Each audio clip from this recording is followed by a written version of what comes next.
Trick or treat! The Skeleton King is one of the strongest and most unique heroes in Heroes of the Storm. High damage, hard to pin down, amazing wave clear, strong dueling, and the cherry on top is he's one of the few heroes able to reduce his respawn timer, which is perfect for the chronically deceased. Wow, that sounds great. What's the catch? Well, I can't really think of that much. Hang on. Suffers against healing reduction effects, is vulnerable to burst damage, weak early game? Wow, good job, Icy Veins. You could.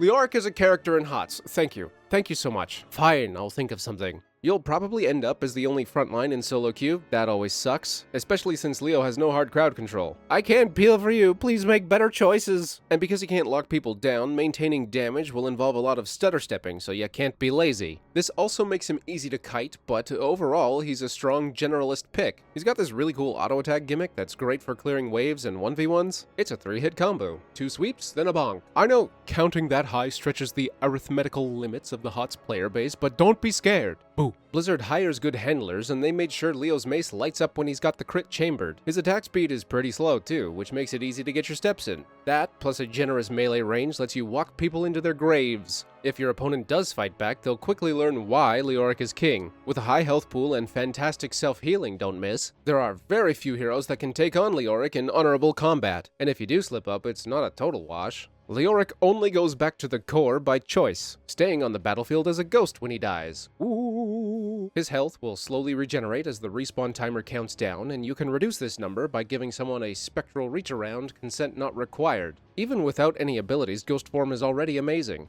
This number lies. Respawning heroes also need to factor in travel time since they get reset to base when they die. Not Leoric. I'm still here, bitch. So, trading 1 for 1 in a team fight is a net gain as long as your team sees the value it provides and sticks in to make the death timers matter. Stop trying to be strategic in HOTS, Fox. Nobody cares. Just hit the buttons and make the videos. If 2 cleaves weren't enough for you, Leoric gets a third as a basic ability. For 70 mana and a 12-second cooldown, pressing Q makes Leoric swing his mace in a wide arc in front of him, dealing decent damage and slowing enemies by 40% for 2.5 seconds. This ability helps keep those lanes clean, and as long as you hit something, you get a bonus. Heroes half the cooldown and mana cost, what a deal, and minions take 75% bonus damage. Try to time this ability between Leo's auto attack swings. It's not hard, they're very slow, and you don't want to cancel your attack animation and waste damage. You have access to Skeletal Swing while in ghost form, which allows you to slow your opponents. However, the spell's damage and bonuses are removed and the cooldown is set to 8 seconds. Drain Hope is Leoric's most important ability. Don't miss! A 60 mana 10-second cooldown skill shot with a little ghosty hand that attaches to a hostile hero, draining up to 20% of the target's health and healing Leoric 20% of his total health. That's an amazing trade, especially on high health pool targets. Leoric's move speed will be reduced by 20% while the spell is active, so make sure you're stutter stepping and slowing your opponent to maximize uptime. While dead, this ability reduces your respawn timer, restoring up to 10% of your health bar on a full suck. Wraithwalk is a movement ability that isn't, but is. For 50 mana and a 14-second cooldown, Leoric gives up the ghost and roots himself, becoming unstoppable for as long as this ability is channeled. While active, any movement commands will send his spirit off to wherever you want to go, and once the spell ends, Leo teleports his body to his soul. The ghost gains more speed the longer Wraithwalk is channeled, up to 50%, and it can pass through gates and player-made walls, making Leo unstoppable. Your body is still vulnerable to damage while going ghost, so keep an eye on your health pool and spirit away while you still have those bones. March of the Black King. Like a lot of dumb ults, it has its uses. If you're fighting in some tight hallways or the other team clumps like chumps, you can get decent damage and healing off this 75 mana 15-second cooldown ult. It also makes you unstoppable, so you can run away while unstoppable instead of running away while unstoppable. Look, you already know if you're gonna pick this ult, and nothing will change that.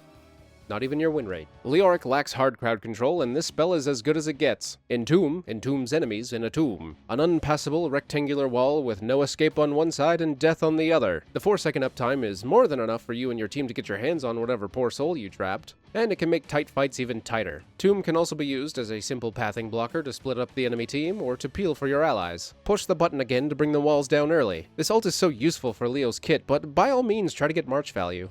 If you're looking for a strong bruiser that performs well in a wide variety of situations, Leoric might be the pick for you. With many options for both single and multi-target fights, the Mad King stands strong on his own and with his team behind him. Far behind him. What he lacks in hard crowd control, he makes up for by being sticky. While this is micro-intensive between Leo's slows and space between auto attacks, there is plenty of time to reposition for body blocks and to maintain damage. He trades extraordinarily well against much of the game's roster, though small, fast, ranged heroes will prove to be a nuisance. And yes, in general, you should avoid dying as much as possible. Leo can still provide his team with value beyond the grave, scouting objectives and camps, all while reducing his respawn timer. Honestly, the hardest part of playing this hero is landing that grip and knowing when to dip. Thanks for watching!